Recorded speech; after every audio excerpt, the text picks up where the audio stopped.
Microsoft has decided to introduce something called Xbox Game Pass. This is touting to be a program where you can get unlimited access to over 100 games for a $9.99 monthly subscription. We've seen things like this from EA, and we've also seen the counterpart over on PlayStation. But with this one, you do actually download the games onto your hard drive. Now, there are a few things I want you to pay attention to. The wording, 100 games. So is that 100 games both from the 360 or the Xbox One, or is it a combination of both? And then on top of that, do the games come with the DLC? So let's take a look at what this has to say. Basically, it's going to be 100 Xbox One and backward compatible 360 games. Again, it doesn't specify 100 individually or 100 combined together, and they state that's $9.99 a month. That's $120 a year. We're also going to find out if this is going to be worth your money or not. So basically, they went to the companies and said, we're going to give you a kickback if you give us all these games to allow people to play unlimited. You know, they pay us money, we pay you the money, versus them buying the games individually. Again, you can do that. The thing is, though, a lot of these games have downloaded content, add-ons, and stuff like that, and this literally states, in addition, all Xbox One games in the catalog and related add-ons will be available to purchase at an exclusive discount for Xbox Game Pass members. So, you can make the games you love a permanent part of your library to play whenever you want. Each month, new games will cycle into the subscription, with some cycling out, to give you a constantly updating library of games. And Xbox Game Pass is your ticket to endless play, as this article says. A few things here. I'm not sure if there's going to be collector's editions coming out with all the DLC included, all the add-ons included. So that's something you're going to have to look at. You know, is this a game that you want to play? And, you know, maybe like BioShock Infinite won't come with the DLC. So it's like, I really wanted to play, you know, the DLC that came with the BioShock Infinite because I never did, but now I can't again because it doesn't come with it. That's something you're going to need to be aware of, and that's ultimately going to fall into the category of, is it worth your money? So again, we're going to look at the first few games, as you can see from the tagline advertisement here where it shows certain game titles. We're going to look at these games and we're going to see if this is actually going to be worth your money. Now, subjectively, it depends on you. What you want to do with your wallet is what you want to do with your wallet. You want to spend money? Spend money. But I'm objectively looking at this to see if it would be worth your money to rent these games essentially each month for a $9.99 flat rate, $120 a year kind of thing, or to purchase them individually and keep them forever, potentially being able to sell them back later, or keeping them and passing them to your children, or just keeping them for collector's items. So let's begin. The first one shown is Halo 5 Guardians, and we can find Halo 5 Guardians with a quick Google search going for about $20 new. Again, you can find it cheaper if you get it used. You can find a digital copy, things like that. So basically what we're trying to do is get up to $100 with the first few games shown. Whether or not you use new or used doesn't really matter at this point in time. It just makes it so that you can get more or less. It really depends on you if you want something new versus used. So the next one is Saints Row the 4th Reelected, and you can find that again used for $10 or new for $20. And the new one comes with Gat Out of Hell also, which the program explicitly states that you're going to have to get downloads yourself, the add-ons yourself. So there you go. Mad Max was one of them, and that goes for about $20 for brand new, and again $15 to $10 for used. NBA 2K16 goes for about $20 again, so we're already at $80. And then the Mega Man Legacy Collection goes for $15 brand new, so that's about $95. You add on tax, maybe shipping, and you got yourself $100. Now that would allow you to own those 5 games, and then you would have the physical copies, be able to sell them back, like I said, if you did need to later on, for probably a quarter to half of what you paid for them. Now, would that be worth? Would you be able to play all of those games all the way through in a year's time? That's the question. Would you want to? Do you have a bit of ADD in you, and you don't like to focus your attention on one game at one time? You like to play bunches of games, you know? That's a good chunk of games, and some of these games are extremely long.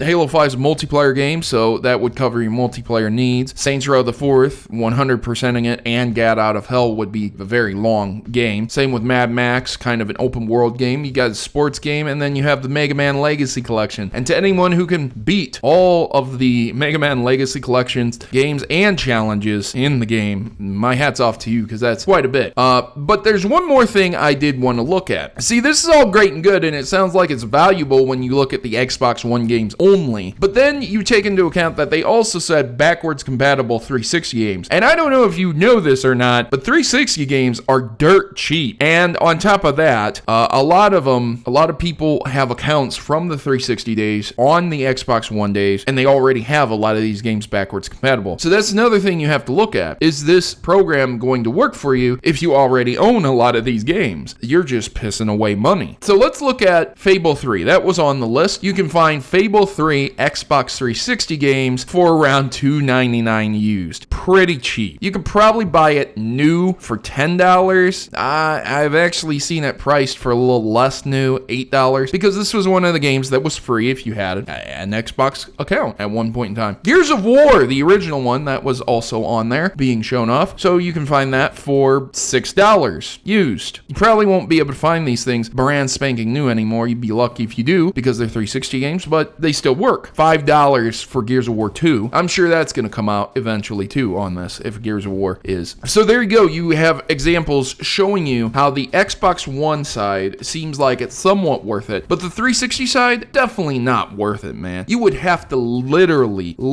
be given 360 games you've never played that you want to play that are valuable to make this program worth it to you, if that's something you were looking for. And again, the Xbox One games, subjectively speaking, maybe you would want to play them, maybe you wouldn't. It's all reliant on what Microsoft deems to be the game of the month or games of the month. So that's the question. Will these games satisfy you? Do you think $10 for a monthly rate program for these games is worth the money? And do you already own these games? So again, it boils down to between you and your wallet and your spending. Let me know what you thought in the comment section below. I've been your host, Protomario, and I'm signing out. Hope you guys enjoyed this video, and make sure to like and share it to a friend, because I'm quite sure not everyone knows about this program and doesn't know that it is coming out, coming in spring 2017. So any day now. It's pretty much spring as is, so we don't know when they're exactly going to be pushing it out 100%, but it's coming, and it's coming soon. You guys have yourselves a great day. As always,